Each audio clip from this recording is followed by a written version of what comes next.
Up after the break.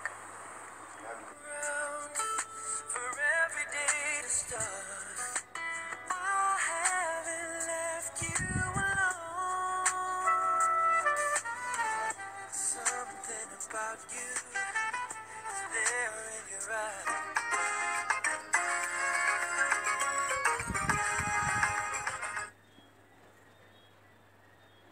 We're not Tuesday, about Thursday maybe. All right, so here's a fun fact. When it comes to wedding anniversaries, 5th is wooden, 10th is tin, crystal is 15th, China is 20th. Not so fun fact. Many couples don't make it to any of these. Now here to break down life after a breakup, Charlene Davis, post-divorce coach for women. But I suspect some of these pointers probably could apply to men as well, don't? Yes. Good morning, my friend. Good to see you. morning. Haven't seen you for a while. And you were in another sphere of life. Yes. You're no longer there? No. Okay, so this is what you do now. Completely Who is a transitioned. post-divorce coach?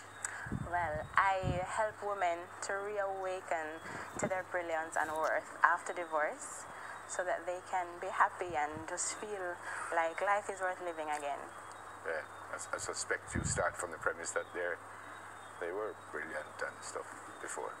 They were, but they've somehow lost themselves in the whole ordeal. Even in the marriage, we tend to give up a portion of ourselves thinking that we can use that to please our partner, and sometimes it backfires. You've been through this? I have. Can you share any of your story? I mean, it was rough. It was a devastating time. What does devastating never- mean in this case? You never really expect it to happen. You get married thinking that you'll be together forever, and sometimes it doesn't work out like that, and you just have to pick yourself up and try to just feel better about yourself. And that's what I am here for, to encourage you to remember that, look, life, and you are still here. It means you have meaning. It means you have a purpose, and we're going to discover that. You were all right now. I'm all right. We were having a little chat before we came on, and some of us here were suggesting that it depends on what would cause the divorce. It depends on who want to come out of the marriage. Yeah. Does that have anything to do with how you're going to feel at the end of the day?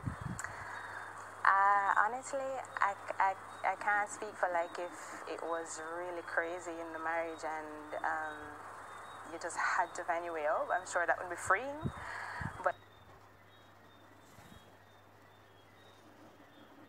if you were deeply like in love, it tears at your heart, you know.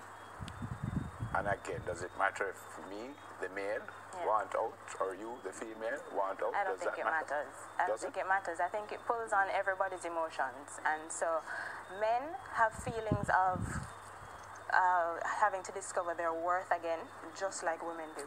So I don't think it matters. But again, and I'm repeating myself here, but if I'm in a marriage and my wife, she's decided she doesn't want to be a part of the marriage anymore, and she would have decided this over a period of time. So it's not when just get up Monday and say, well, I'll go on Tuesday. When it happens, is she prepared for it because she had decided to do it like months and maybe even a year before that? Here's what I think. Humans, once you're decided, can take on that I am very prepared role. Some people back and forth, and it's an emotional roller coaster, and I think that's even worse than just somebody who said, look, I'm done, so that we can, you can start to plan your life, where you're going from here. As opposed to the roller coaster is just so much more of an emotional battle, and it's like warfare inside your soul. Yeah. What do you say to the people?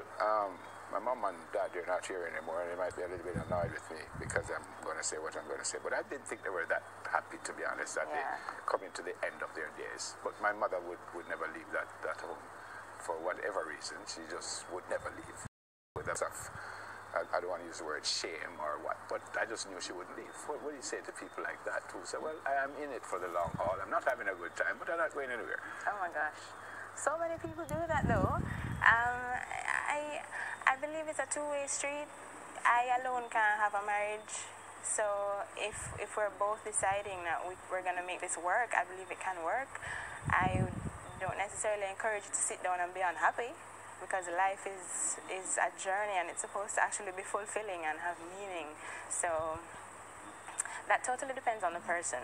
I wouldn't advise. You know, I'm a post-divorce, so it means that you've already decided that this is not going to work at all, but I need help reintegrating into society and just like being my best self. How do I find myself again? So when you say, and I understand what you said, you're a post-divorce, so you would not go in before and say, no, don't do this, no. Work at it. I wouldn't, because, you know, I believe in marriage. I would get married again. But you have to... What do you mean by you believe in marriage? What does that mean? As in, I'm not... Now that I've been divorced, I'm not like, no, sir, never again.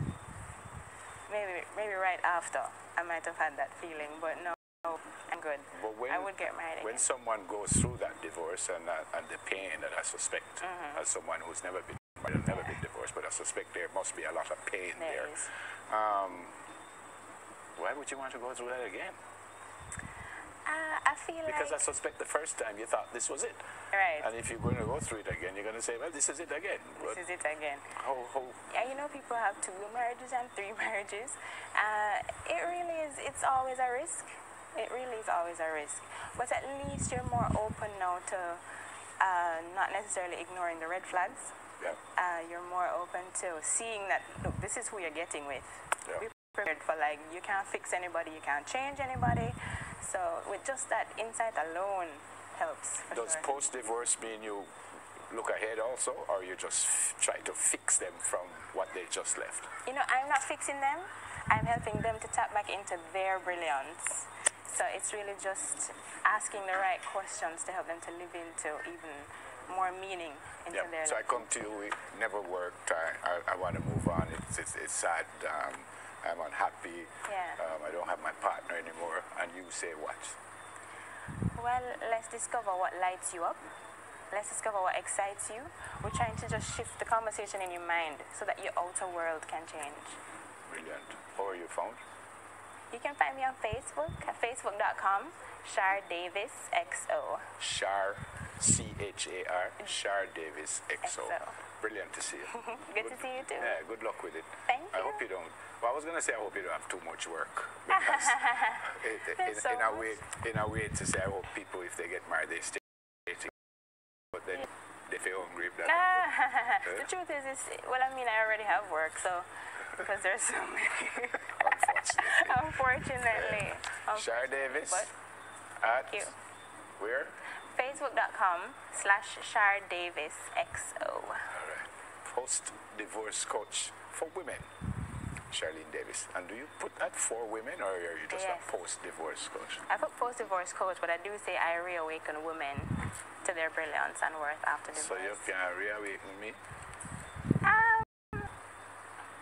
And I feel called to the woman in this time, so that's where I'm headed now. Yeah. All right, good luck.